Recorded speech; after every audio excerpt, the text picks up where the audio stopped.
Have you ever made a decision at the end of the day that you regretted in the morning? Or you finally just conceded because you were just tired of the argument, you just wanted it to be over? Today, I'm going to talk about how mental fatigue can be a silent deal breaker.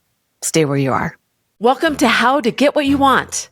This podcast is for driven women ready to claim their goals and navigate their careers with clarity and confidence.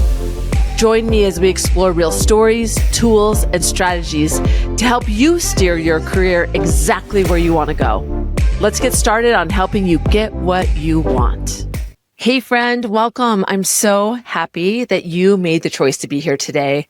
And even if you're tired, I hope you'll continue to listen because that's what we're here to talk about today, mental fatigue. And I know that you have felt it yourself. I feel it quite often.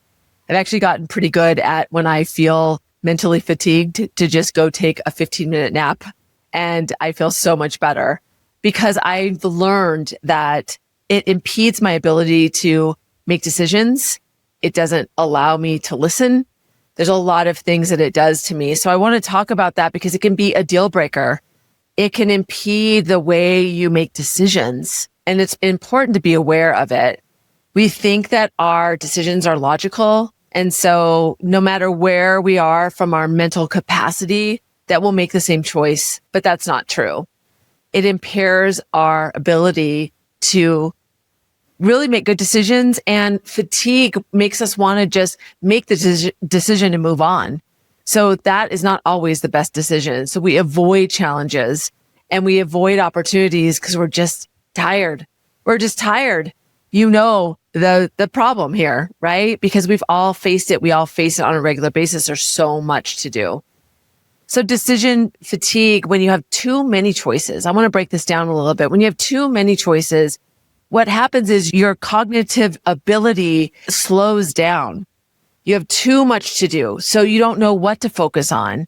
And especially at the end of the day, it makes us not think as well. We don't think as strategically.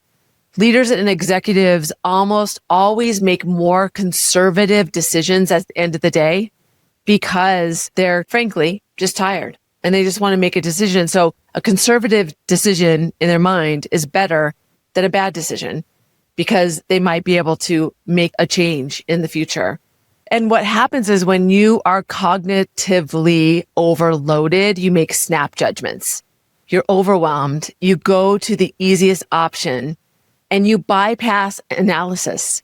You bypass asking others for input because you just want to get it off your plate. You just want to make a decision. So when you're juggling a lot going on or you find yourself wanting to make a quick decision, think about how tired you might be. I'm not going to say this right. Zegnick effect, and it's unfinished tasks distract and drain. And what the effect says is our brains fixate on incompleted tasks, which hampers our ability to think clearly in the moment. Gosh, I see this all the time when I'm working with clients and I have something that's on my to-do list and my mind just has a hard time focusing on the here and now. And that's because of this effect. Our brains want to close the loop. So when we feel tired, we can't focus. That's what happens too. Our brains are focused on so many things. So how can you make sure that you're focused on the right thing that's important to you? The common myths that we fall into is that we can push through fatigue with willpower. We'll just get through. And as long as I just have that last little bit, I'll move through. But the reality is experience and determination can't override good decision making, especially when we're tired. Only rest can optimize your decision-making capabilities. Ooh, that's a hard thing to think about, but start to pay attention when you are more tired during the day. It might not be obvious to you. It doesn't mean you might just be cloudy. So identify that. The second myth is sleep is a luxury. I can function without a lot of sleep. Now, there's been a lot of talk about this in recent years, and there's been a lot of studies, if you've paid attention, that 7 to 8 hours of sleep and even 9 hours of sleep is important for executive functioning. and problem solving. So it's really important that you get a good night's sleep. And so when you don't pay attention to that, what happens to you? The third myth is that fatigue only affects us physically, not mentally. It's just not true. We become more impulsive. We want immediate rewards. And we don't think about the long-term benefits of staying in it because we're just want to be done. And then the fourth myth is that fatigue is an excuse for poor leadership. Oh, that one just makes me cringe.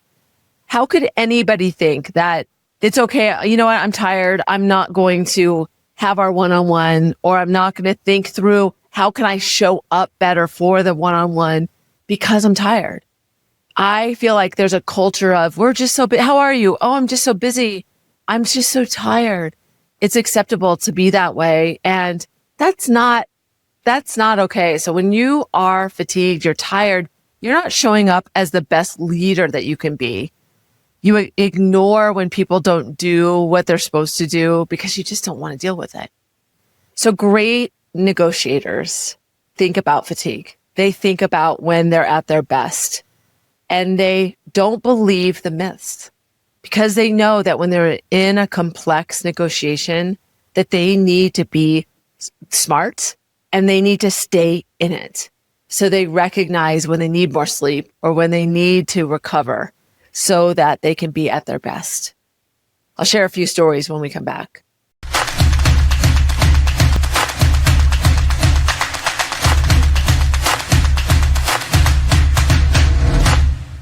It doesn't take me long to think of some examples of when being tired or fatigued got in the way of a big deal. One time we were doing a deal with a big media company, and it was an enormous contract over 7 years. It was engineering and very intense from an operations perspective. Those big contracts take months to do. And when you get to the end, you are so tired of rehashing the same things, of going through the details because you're going through legal stuff and you have to be so detailed. And by the end, we were just so excited to be closer than we ever had been in the last few months to get this deal done. And I'll remember on that last day, we were toward the end and we had traveled into New York. I hadn't gotten a lot of sleep. I had to decide some of the business operational aspects because I knew kind of the day-to-day better than anybody at the table. And so one of the things they asked us for at the very end, and at first glance didn't seem like a big deal to everybody else. I kind of knew it was, but they wanted us to put in an SLA, a service level agreement, that every single day we would verify by not only signing off on a piece of paper in the control room, but we would also make a phone call and record that we had all of these different pieces in place. And I was like, so tired of I didn't want to go through the explaining how tedious that would be for us, helping everybody at the table understand that this was not a big ask. And frankly, I was just so tired and exhausted. I didn't really see, hindsight is 2020, I really didn't see how big of a deal this would be. Again, probably because I wasn't going to have to do it. I would have to give it to my colleague to do, have his team do, but I was just tired. I was done. I couldn't think clearly. I didn't want to ask anybody else for advice. I didn't want to make a call. I just wanted the deal to be done because it had been going on and on and on. Well, the impact of that was pretty significant. It was really a pain. And what they also built in is that every single time that we didn't do the steps that they had laid out, that we had in no other contract, that would be, they would get a rebate on their monthly bill. So it was such a big deal because then the optics to finance, they were involved. Everybody was involved. It was such a bad decision in the moment. And it was based on just being tired and fatigue and not making a good decision around it and just wanting to be done. That was the priority over something that I needed to understand to make a good sound decision around. I didn't have the mental capacity to make a good choice, and I didn't want to introduce any more energy to the factor. I just wanted to go home. So that happened to me more than once. That was just the most painful example of when feeling fatigued did not allow me to make the right choice. And especially when it impacts more than you, that's when you really have to zoom out to say, oh man, I need to think about what is going to happen here beyond myself. I also want to tell you about a client recently who just did the opposite. She was going to go in and she was getting promoted. She didn't like the offer that she had gotten, and she asked for space to think about it. She knew that the new role she was going to take on, well, the department was in disarray, and the company, the business knew that she was the one that could really turn it around. And she knew that. So she had a lot of leverage, but she gave herself time. She got coaching. She got different perspectives, and she went in and she asked for 10 times more than what they were going to offer her. 10 times more. And that was going to be about a fourth of her salary. It was not insignificant. She got it. She got it. They said yes. And the reason is because she was so confident. She was thoughtful. She prepared. And part of her preparation was she knew that she needed to be well rested, because she understood that bred confidence in her, that when she is at her worst is when she feels fatigued, when she's tired. And when she's at her best is when she feels energetic. That's when she's courageous. She also knew that at the beginning of the day was the best time to do it, because over the day time, she gets naturally tired. So she knew she had to do that at the beginning of the day. So when I work with clients, I talk to them about paying attention to what time of day is your best brain work. Because when you get tired and you can't just, you could get a great night's sleep and still by the end of the day, be fatigued or be tired. If you make a lot of decisions, that pulls that energy from us. We expend more energy when we have to make a lot of decisions that are taxing. So by the end of the day, you are more fatigued. But pay attention to when are your highs and lows, and look at your schedule and schedule accordingly. I have a friend that used to work out in the morning, and she said that she realized that she could get more done and get it done better and faster if she switched her schedule to do all her brain work in the morning and then work out in the afternoon. And for her, that was the perfect recipe for great cognitive awareness and serving herself in a way that's going to get her the best outcomes for the work that she does. Work smarter, not harder. So I want you to be an observer of that and find that evidence of what part of your day works for you. I'll give you some tips to think about as well when we come back.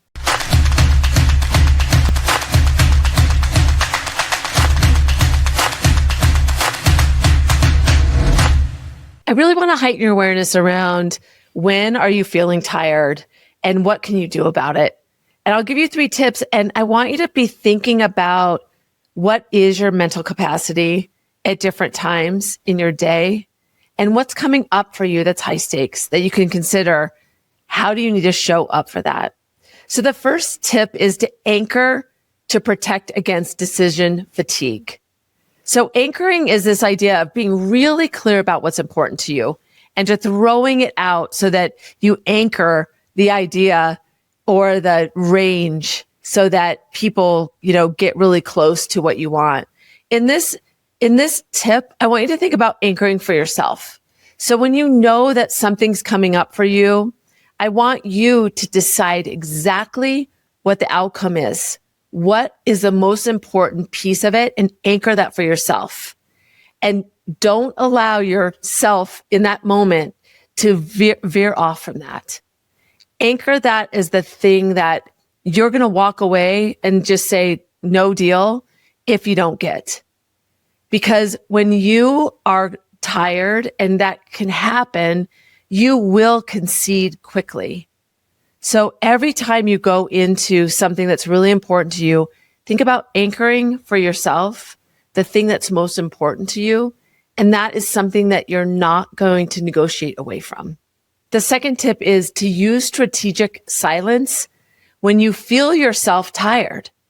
How can you give yourself a little bit of time and energy? Slow yourself down. When you feel drained, default to silence. Don't rush to an answer. And it might look like, somebody comes to you and you're not sure, you're thinking, oh, it feels like a big decision in the moment. Ask for more time. Say, hey, listen, I want to make sure that I'm giving this the most consideration that it warrants. So let's pick this conversation up tomorrow. It's okay to ask for more time, especially when you've identified that you might not be in the right state of mind to make that decision in that moment. Practice silence, slow it down, and be able to say to yourself, oh man, I am not feeling very clear right now. I do feel tired. Even though it might feel like the right decision, I'm going to give myself time and wait. You know what? This also works for emails. Oh, I can't tell you how many times I have written an email late at night and pressed send. And I thought, gosh, what if I would have just waited until the morning? So that's a best practice for me, is a strategic silence in a non-real-time communication about a decision. Is I will write up everything at night and I will wait till the morning and read it and decide if I want to press send. And so often I will make some tweaks or adjustments, and I'm so happy that I had a second pair of eyes on, a second pair of my own eyes on, and just giving myself that space, that strategic silence allowed me to have more clarity and confidence that I was making the right choice. So that I didn't wake up thinking, why had I made that decision without giving myself that grace? We will give that to other people. Why don't we give it to ourselves? You would be very open to somebody else if they asked for time. And then the third tip is to really think about high stakes situations, conversations, scenarios for you, and make sure that you time them for when you're at your best. So when you have a key decision or a high stakes situation, it could be a difficult conversation you need to have with somebody. Time it at the beginning of the day or in that time period that you've identified where you have the most cognitive capability. Where do you have the most energy? Sometimes when we're emotional about something, it's easier for us to handle it. When we're not in a great emotional state, that is the wrong time to do it. When something's really important, where that outcome is really important, where you have to be clear to the other person, you're making a big ask, when you need to be really on top of it with your answers or adjusting, make sure that you plan those when you have the most cognitive rope so that you can be at your best. Schedule it at that time. So think about that time. Get really comfortable with knowing your ups and downs through the day and when you work at your best, and pay attention when you're getting cloudy because you're getting tired. Maybe it's you identify when you go and you warm up that coffee or you go and get some caffeine. That might be a trigger to say, this is not a good decision-making time for me. So those three are anchoring exactly what you want in your future conversation so that you don't walk away and you make a commitment to yourself that that's the thing that you're going to get. The second is to use strategic silence when you know that you're impeded by feeling fatigued, whether that's in real time or in an email, applying some space and sending it later. And then the third is to really time those high stakes moments, those conversations, those scenarios that are really important to you. Plan them for the time of day that's going to give you the best outcome because it's at the time where your brain is at its best.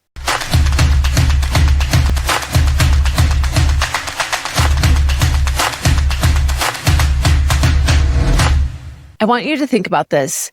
Tired decisions are bad decisions. If you believe that, if you allow yourself to understand that, then you won't allow yourself to make decisions in those times where you're tired, you're exhausted.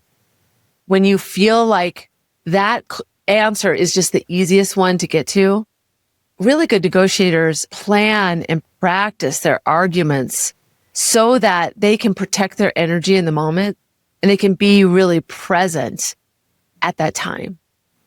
So adopting a negotiator mindset means preparing before you go in, even a few minutes before, to go, okay, I'm really tired right now. I need to be really careful what I decide, what answers I give. And I will give myself permission to not say yes in this moment. Good negotiators prepare so that they have the energy, the stamina to continue going, and they anticipate all the decisions that they need to make along the way. So I want you to be an observer of your day. Identify when you are at your best and be very tactical about what you put in those places. Make sure that you're planning for the right things so that you're making sound decisions. And when you see yourself getting to the end of the day or you hadn't slept well, slow yourself down. Give yourself the permission not to make decisions in those moments because, again, tired decisions are bad decisions. So allow yourself to live by that. So my call to action for you is to really notice when you feel mentally drained and how it affects your ability and your choices. When you feel drained, do you just want to make that decision right then and there? Do you face a high stakes decision and you don't want to ask somebody else, even though you know it might be helpful to get a different perspective? Pay attention to those moments when you're feeling tired. What's happening to you? What are your normal things that you do to get through it so you can just get it off of your desk, so you can get it off of your to-do list, so you can just move on? Make those decisions at the best time for you. I give you permission to find that for you and really exercise that muscle in identifying when you need to give yourself that space, so that you can turn those bad decisions into good decisions that you can live with long term. If you loved what we're talking about here, go to negotiationlove.com. That's where you can sign up for my newsletter. I'd love to see you there. When you get in my world, we're just learning how you can make the shift to be better professionals, better colleagues, and just better humans when you adopt a negotiator mindset. Because negotiation is more than a skill. It truly is a mindset. So glad you're here. Let me know what's on your mind. I'd love to hear from you. Until next time.